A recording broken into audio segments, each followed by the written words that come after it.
আপোনালোকে চালে আমাৰ গণেশ পূজা চলি আছে বা প্ৰসাদ বিতৰণ কৰি আছো আমি আপোনালোকে পেট ভৰ্তিকে প্ৰসাদ খাও একো আপত্তি নাই যিমান খাব পাৰে খাব পাৰিব আৰু যিমান দিন ধৰি পূজা চলিব আমাৰ 3 দিন 4 দিন এটা আমাৰ পূজা চলে সদায় প্ৰসাদ বেলেগ বেলেগ চলিব আপোনালোকে জোৰ পাই জুনে আহক সবকে প্ৰসাদ দিয়া হয় ইয়াতে এইটো পূজা কোচ চলি আছে আপোনালোকে গম পায় না এইটো পূজা চলি আছে নৰ্থ ইষ্টৰ সবচে ডাঙৰ কাপোৰৰ হোলচেল বজাৰ বা ৰিটেল বজাৰ তাতে চলি আছে এইটো পূজা চলি আছে গুৱাহাটী ফেন্সি বজাৰ 5 ষ্টাৰ হোলচেল মাৰ্কেটত তাতে আমাৰ 5 ষ্টাৰ মাৰ্কেটত পূজা চলি আছে আপোনাক ধৰিব পাৰিছে আমি ইয়াতে সবে ডান্স কৰি আছো সব চলি মিলি ডান্স কৰি আছো তাৰ মানে আজি আমাৰ লাষ্ট পূজা বিসৰ্জন কৰা হ'ব এইটো বিসৰ্জন কোট কৰা হ'ব আপোনাক ধৰিব পাৰিছে এইটো বিসৰ্জন কৰা হ'ব আমাৰ ব্ৰহ্মপুত্ৰ নদীত যেটো আমাৰ 5 ষ্টাৰ হোলচেল মাৰ্কেটৰ ওচৰত আছে তাতে আমি এইটো মূৰ্তি আজি বিসৰ্জন কৰিম আপোনালোকে আমাৰ ভিডিওটো সম্পূৰ্ণ চাই থাকক যদি ভিডিওটো ভাল লাগে তেনেহলে লাইক বা শেয়াৰ কৰিব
আপোনালোকে চালে কিমান ডান্স ফূৰ্তি কৰি আহি পালো এতিয়া আমি আহি পাইছোঁ মেইন ব্ৰহ্মপুত্ৰ নদী, য'ত আমি গণেশ মূৰ্তি বিসৰ্জন কৰিম। এইটো হৈছে ব্ৰহ্মপুত্ৰ নদী। আমি এইফালে আহি আছোঁ, মানে এইফালে ডাইৰেক্টটো নদীত নামিব নোৱাৰে, গাঁত লাগিব। তাৰ কাৰণে আমি এইটো গাঁতেদি আহিছোঁ জাহাজত, য'ত মানুহে উত্তৰ গুৱাহাটীলৈ যায় গাঁতেদি, তাতে আমি আহি পাইছোঁ। ফাৰ্ষ্টত আমি মূৰ্তি বিসৰ্জন কৰিবলৈ আমাৰ যিটো গড় থাকে, গড় নিয়ম নীতিৰ কাৰণে ফাৰ্ষ্টত আমি গড়খন বিসৰ্জন কৰিব লাগিব। তাৰ কাৰণে আমি জাহাজৰ মাজেৰে উঠি আহি আছোঁ। এইটো আপোনালোকে চাব পাৰিছে জাহাজখন কিমান ধুনীয়া।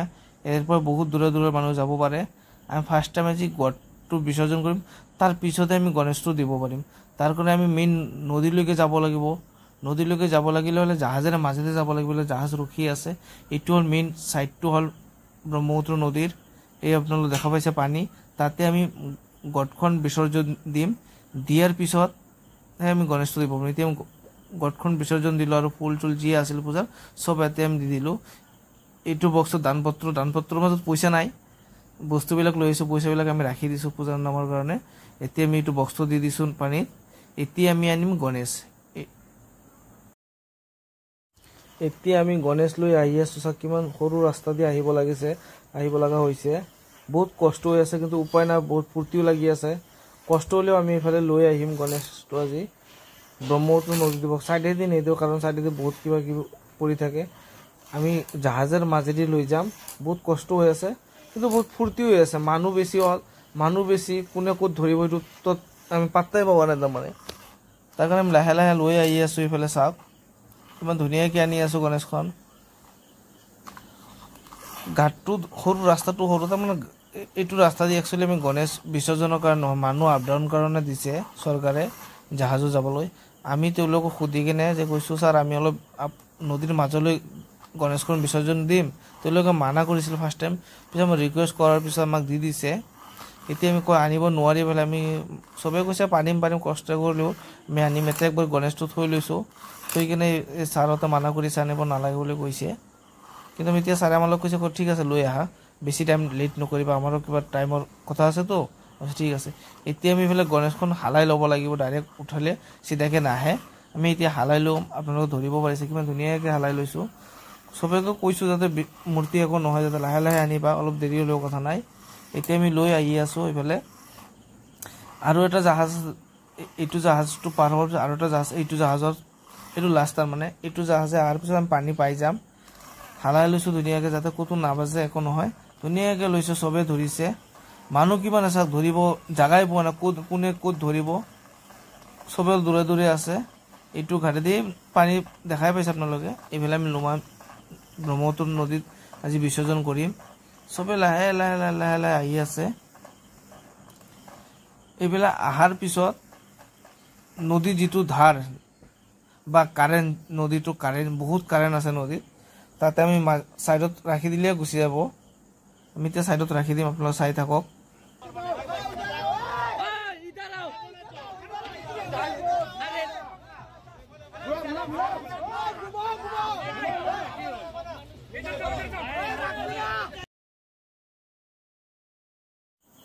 আমাৰ ইয়াতে কিন্তু জ্ঞান দিয়াৰ মানুহ কম নাই, কোনে কেনেকৈ ক'ব পাৰে, সেনেকৈ লৈ যা। জ্ঞান দিয়াৰ মানুহ কম নাই, কিন্তু চবৰ কথা শুনিলেতো চব নহয়। তাৰ কাৰণে আমি কেইজনমান আছোঁ যে এইফালে কৰক বা এইফালে কৰক, মোৰ 4-5জনে যোনে ভাল যুক্তি দিয়ে তেওঁলোকৰ কথা মানিম আমি। এতিয়া আমি ইয়াতে মূৰ্তিটো থৈ কিনে ধুনীয়াকৈ উঠাম, চবে মিলি কিনে উঠাই কিনে আমি নদীত বিসৰ্জন দিম। চাওক কিমান ধুনীয়াকৈ উঠাই ল'লোঁ আমি। এতিয়া আমি পানী পাই গৈছোঁ, পানীত দি দিম। নেক্সট বছৰ বাবাক যদি তাৰ ওপৰত বিচাৰি পাই যাওঁ, নেক্সট বছৰ বাবা পানীত আমি দি দিলোঁ। যদি ভিডিঅ'টো ভাল লাগে তেনে লাইক বা শ্বেয়াৰ কৰিব।